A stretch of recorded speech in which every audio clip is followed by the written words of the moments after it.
Olá, estamos de volta com o D da Questão, podcast Passeio pela Memória com Sérgio Reze. Seja bem-vindo. Oi, Sérgio, como é que passou a semana? Tudo bem, graças a Deus. Tudo em ordem? A gente vai ficando assim um pouco desanimado, né? Quando você vê algumas coisas na cidade, o comportamento de pessoas, o trânsito. Uma das coisas que eu tenho observado, e eu acho que esse é um sinal dos tempos que precisa ser, vamos dizer, a imprensa sorocabana precisaria dar uma olhada para procurar saber o que está acontecendo, por quê, né? É a quantidade de pessoas que estão vasculhando os latões de lixo. Então, o que você vê hoje, eu vi, por exemplo, uma mulher com 3 sacos plásticos nas costas que ela tinha acabado de pegar desses container de lixo que tem na cidade. E ela está pegando a pergunta que... E você vê isso, você vai lá no chamado Campolim, lá naquela região, né? Talvez porque o lixo lá seja mais rico, sabemos lá. Eu acho que deveria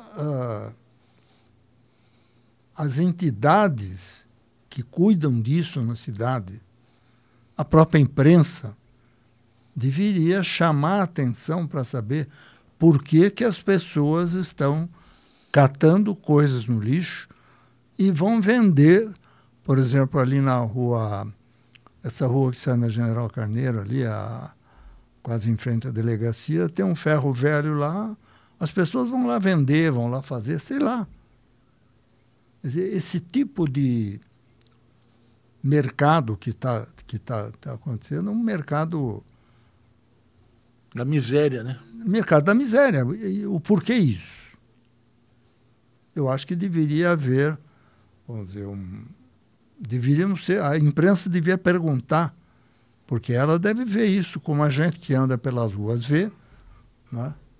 O que está acontecendo que tem tanta gente andando com saco de lixo nas costas? Você não lembra disso, né, Sérgio? Ah, não, isso é coisa de algum tempo para cá. Você não tinha isso, né? Não tinha. Eu também... Não tinha isso. Tinham pessoas que pediam esmola na rua, a gente servia comida, tudo. Já eram pessoas mais ou menos conhecidas. Contava nos dedos, né? Você contava nos dedos. Entende? Hoje o que está vendo, e a pergunta que se faz, da onde é que vêm essas pessoas? Por que elas estão nessa situação de catar lixo de dentro dos latões, lá, container de lixo? Para fazer o que com isso?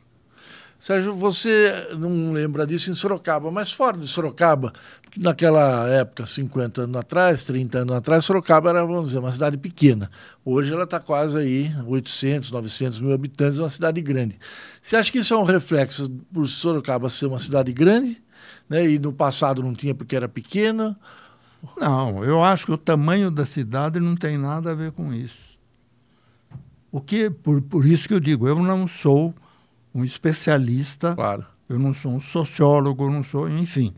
Eu apenas observo e gravo isso, e analiso, faço a minha análise. Vamos dizer, não tem emprego? É falta de emprego? É falta de oportunidade? O que está acontecendo? Então, eu acho que as pessoas que têm conhecimento e capacidade para trazer isso a um debate público deveriam estar se manifestando através da imprensa, seja ela falada, escrita, televisiva, enfim, para a gente poder entender. Na verdade, Sérgio, a gente sabe que emprego não falta, né? Se não é uma maravilha, a gente sabe que na indústria você tem emprego, no comércio você tem emprego, dentro das casas, né, seja de caseiro, empregado, você não tem uma formação, é uma tecla que você bate faz tempo. As pessoas, elas não foram educadas. Qual é o motivo que as pessoas estão, vamos dizer, se entregando a esse tipo de vida? não é?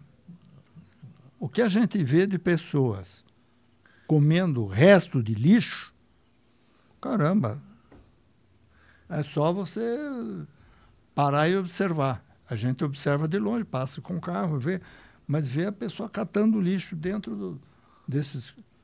Impressionante. Porque a questão... E agora você vê a pessoa carregando sacos plásticos cheios de coisa do lixo. E o que eu acho que a grande alerta que você faz, né, quer dizer, não é só o fato, ó, não existia, hoje existe, mas é o fato de que, né, como você disse há instantes, né, você viu uma mulher com 3 crianças, né? Quer dizer, se a mulher está perdida, vamos dizer assim, e essas 3 crianças, ninguém vai salvar elas? Não, ela estava com sacos de lixo nas costas. Pois é. Então, essa é a pergunta que a gente faz, né? O que está acontecendo? O que está acontecendo? Da onde que vêm essas pessoas? Entende? Que a gente vê, olha, passe às 5 horas da tarde, 5h30, na rua Padre Luiz, nos fundos da Igreja Catedral. Ali tem uma casa que é da Ação Católica. Veja a fila de pessoas, e não são pessoas miseráveis, não. São pessoas que estão razoavelmente vestidas. Estão ali para pedir comida. Estão ali esperando um prato de comida. A gente tem O que é isso aí? O que está acontecendo? A gente tem o Poupa Tempo, né, 10 anos em Sorocaba, mais até, e agora saiu o novo Poupa Tempo, vai ter o segundo. E são pessoas que ficam, na verdade, não é nem que o segundo vai ter, mas não se definiu ainda o local. É que o atual Poupa Tempo, que antes era só almoço, agora também é jantar. E o que a gente vê ali, Sérgio, são pessoas aposentadas, geralmente, que para economizar na comida, já que gasta com remédio, a formação da vida, eles não conseguem dar conta do recado. Essa é também um motivo de reflexão sobre as escolhas que a gente faz, né? Aí eu acho que precisaria, né, as pessoas que têm preparo e conhecimento para debater esse tipo de situação, esse problema, né, virem fazerem algum tipo de manifestação. Eu me lembro que Sorocaba tinha pessoas que pediam esmola. Eu me lembro disso. Mas eram 4, 5, meia dúzia. Iam na casa, pediam um prato de comida, pediam uma esmola, alguma coisa. Hoje o que você vê é uma coisa impressionante, viu? Pessoas carregando sacos plásticos na costa, que catou no lixo, não sei o que ele catou no lixo. Se ele catou coisas no lixo, botou no saco plástico, ele saiu, foi vender em algum lugar. Quem é que está comprando esse resto de lixo que dá sobrevida a essas pessoas? E a gente vê um silêncio geral, né, Sérgio? Olha, o silêncio é gritante, né? Um silêncio gritante. Por isso você não vê a imprensa falar disso. Você não vê os órgãos públicos, vamos dizer assim, responsáveis por essa área, né, da vida pública, da vida da cidade e tudo, você não ouve nada disso. É um silêncio ensurdecedor, né? Que ofende até. Ai, ai. Sérgio, queria falar com você um pouco agora. A gente teve, questão de dias aí, a efeméride de 70 anos, foi em 1954. Você tinha quanto? 18, 19 anos, 54, por aí? 18. Em 54, que foi o relógio ali na Álvaro Soares, na frente do mercado, que a colônia japonesa doou para Sorocaba, que eram os 300 anos do aniversário. Você lembra desse momento, Sérgio? Lembro perfeitamente. Como é que foi a... Não, eu não vou com detalhes, não. Claro, não, você lembra... Mas eu lembro da cerimônia, eu lembro de tudo. Até porque aquele largo do mercado era onde aconteciam as grandes manifestações políticas da cidade. Então você fazia comício político. Era lá. Era lá. Entende? Ali põe os ônibus. Palanque, tudo. Aquela igreja é uma igreja antiga, tradicional. Então, esse chamado... Ali é Praça Nicolau Scarpa. Isso. Né? Chamado Largo do Mercado. Largo do Mercado, é. É um ponto tradicionalíssimo da nossa cidade. Ali passavam os ônibus, né? Cortava a cidade. Não, ali passava bonde. O bonde. Os bondes. Os bondes vinham de lá, da rua Assis Machado. É lá embaixo, perto do rio. Não, lá em cima. Assis Machado qual que é? Lá no final da Nogueira Padilha. Isso, é. Isso, Então, passava... Os bondes vinham de lá, desciam a Nogueira Padilha, desviavam ali em frente ao ginásio de esporte, na Santa Maria, depois pegavam Newton Prado, depois voltavam pela Newton Prado, chegavam outra vez na Nogueira Padilha, e aí entravam na Avenida São Paulo, faziam a volta e atravessavam a ponte. E aí até o Cerrado. Passava ali na Álvaro Soares. Primeiro eles iam até onde hoje é a Igreja São José, que é o Cerrado. Depois iam até o Largo dos Oliveira. Chamava, não é praça, Largo dos Oliveira. Por quê? Porque ali morava a família Oliveira Rosa. Tem até hoje a casa, hoje não, já derrubaram. A casa que foi deles, lá eu me lembro perfeitamente. Olha só. E ali, e nesse trecho, ele pegava o bonde, ele passava na Álvaro Soares, no Largo do Mercado. Você descia, por exemplo, eu quantas vezes não peguei o bonde na Praça 9 de Julho. Aí a gente descia Moreira César, Rua da Penha, lá embaixo, quando chegava na Padre Luiz, entrava à esquerda e pegava Álvaro Soares. E aí ia pela Álvaro Soares, pegava Sousa Pereira, Largo do Rosário, Largo do Canhão. Ali, além do Depois mercado, atravessava e ia para lá da ponte. Além do mercado que está até hoje lá, já era comércio, era o centro do comércio. Não, é um centro comercial, sempre foi um centro comercial, de atacado, mais na área de seco e molhado. Secos e molhados. Né? Isso no mercado, mas as lojas, em frente tinha a loja de roupa. Tinha também, tinha loja de roupa, depois se estendiam depois, porque Sorocaba, as pessoas moravam na Rua 7.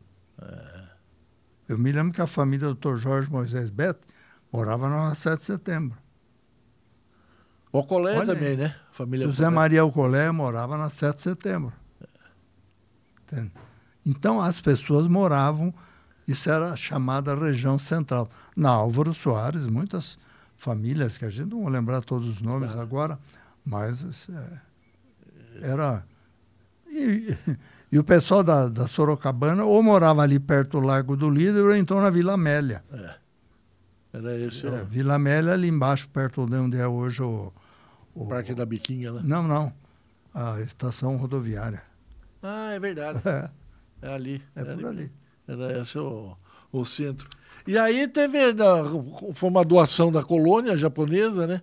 A colônia japonesa, ela teve um movimento forte em Sorocaba, né? Ele tem até hoje, e acho que depois de São Paulo, Sorocaba, você tem na região oeste... Antes da guerra, já tinham famílias japonesas aqui, eu me lembro perfeitamente. A região de Bauru tem bastante, né? Isso, pessoal que veio de antes, né, do tempo e tal, e vieram para o Brasil com outras raças também, que aqui vieram, né?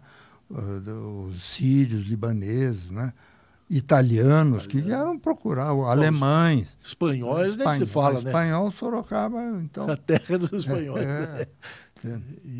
E vieram ao Brasil à procura de oportunidades. E construíram. E construíram, eles retribuíram para o nosso país. Entende? Olha Sorocaba, o progresso de Sorocaba, olha a quantidade de empresas, indústrias, aqui tudo pessoal que veio de fora. Então, a gente está falando de 70 anos atrás, de uma colônia que era grande, né? Você teve, quando você presidiu a associação comercial, seu vice-presidente é o Meik, né? O Meik, os pais deles, os avós A família Meiken.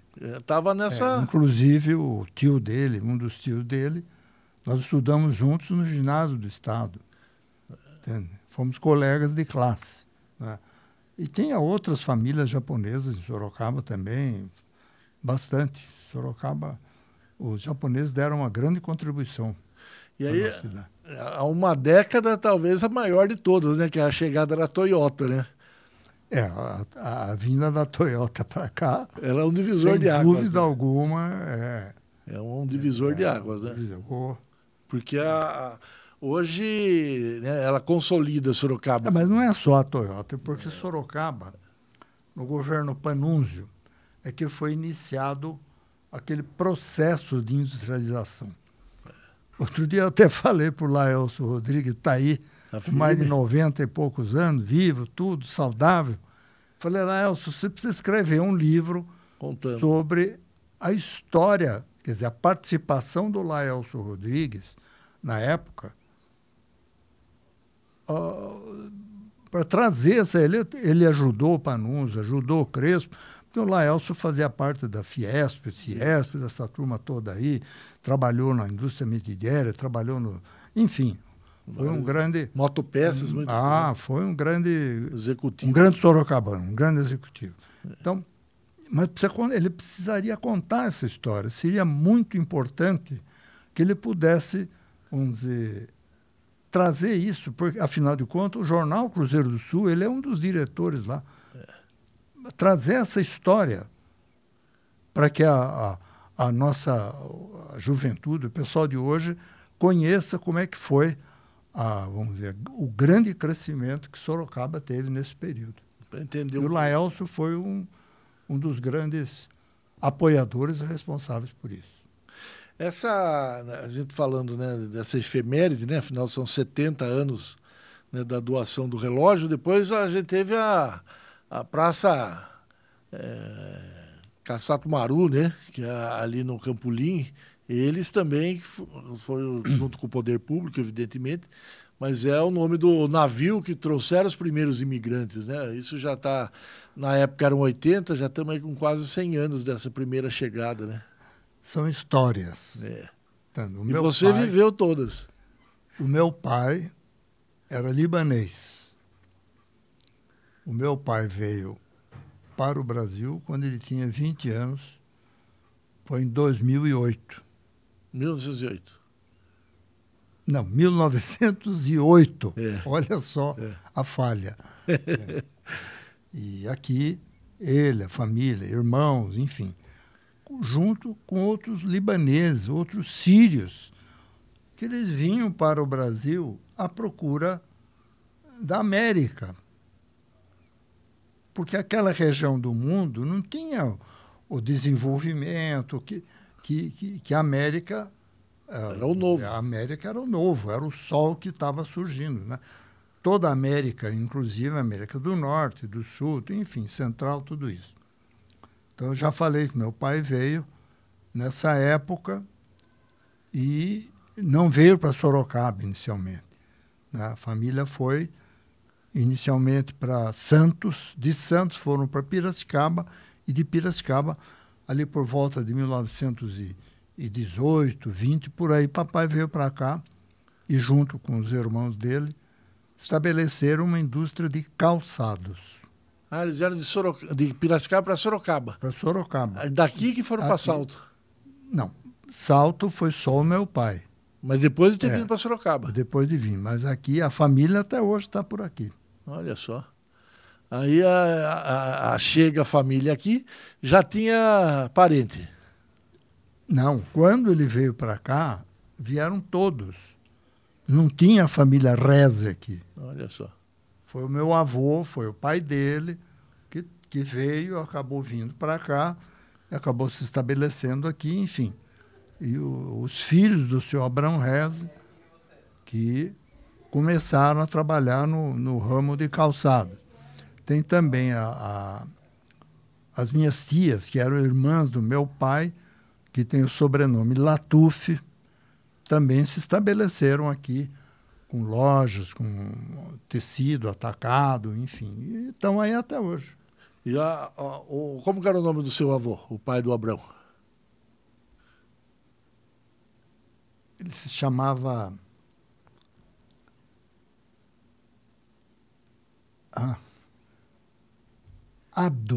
Abdallah Abdo Reze, que não é Reze, é Rizk, R-I-Z-K, Rizk. Aqui foi abrasileirado o nome. Teve o presidente do Supremo que era o Rizek. O Rizek teve aqui.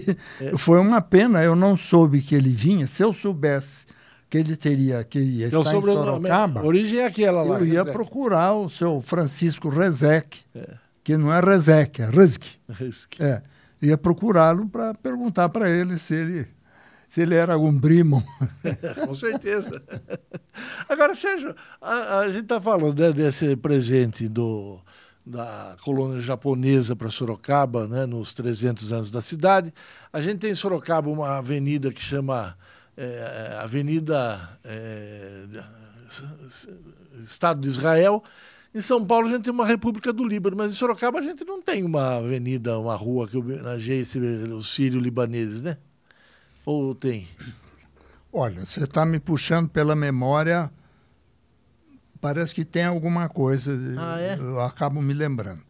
Mas não vamos falar só dos sírios e libaneses e japoneses. O seu Francisco Matarazzo morou em Sorocaba. O fundador do grupo de empresas, entende? Matarazzo. Mas esses são bem homenageados, em Sorocaba. Né? Não, ele foi homenageado, a família Matarazzo. Né? Você tem a família, os Pereira Inácio. Os Pereira Inácio eram de Boituva. E a fábrica Votorantim, foram eles que foram fundadores. O Antônio Hermílio de Moraes, o antigo, que foi senador, casou-se. José Hermílio.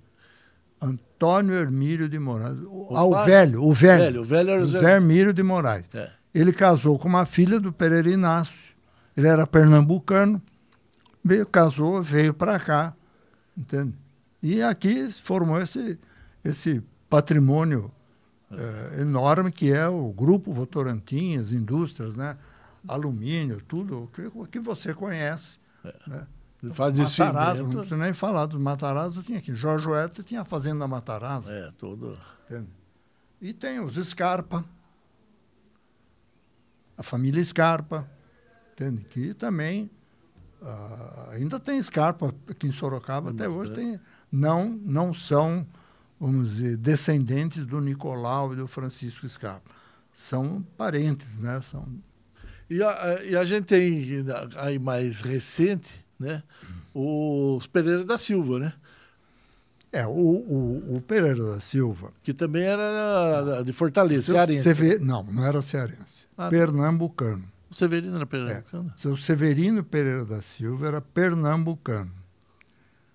E ele estabeleceu lá em Pernambuco, com indústria de tecido, Rio de Janeiro, entende?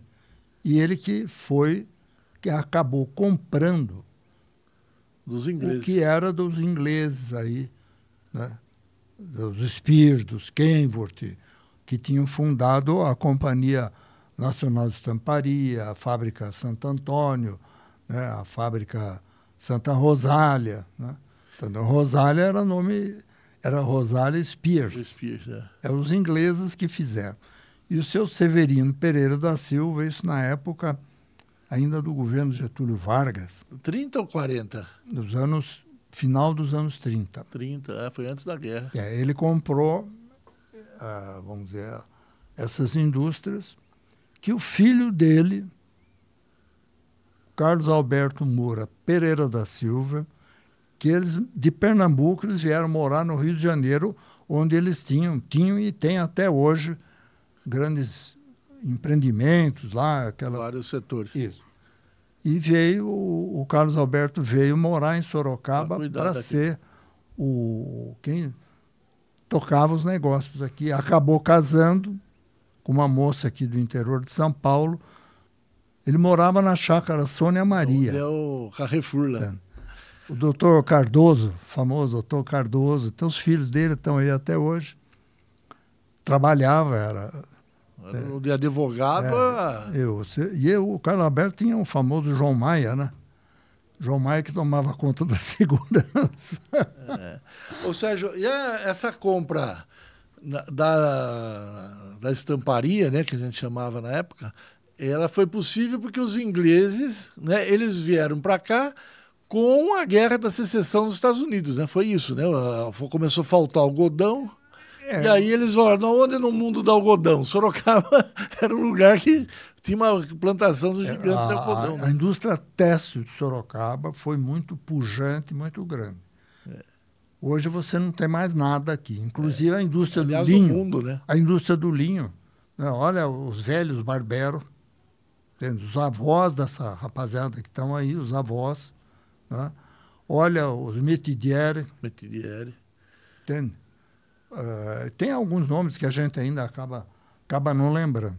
Mas a indústria de tecido de Sorocaba foi muito grande e muito pujante. Ela era a indústria de tecido e a ferrovia, né? E hoje...